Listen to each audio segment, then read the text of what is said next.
ई छथि शिक्षक एवं एहि क्षेत्रक चर्चित गायक नवीन कुमार मिश्र जी। नवीन मिश्र जी युग युग सियागाम गुरु शिष्य संवाद पुस्तक अपने के भेटल है, अपने केहन लागल?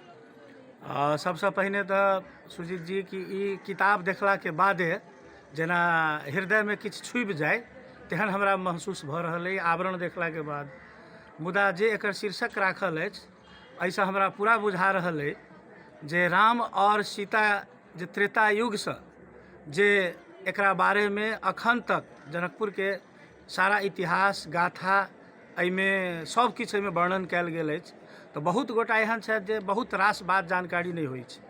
आ जँ ई पुस्तक एलैए तऽ निश्चित रूपसँ हमरा बुझाइए कि एकटा धर्म संस्कृति के लेल, एकटा जनकपुर के पुरातन पहचान के लेल ई पढ़नाइ आवश्यक छै और बहुत बात एहिमे उल्लेख हेतै से हमरा विश्वास अछि।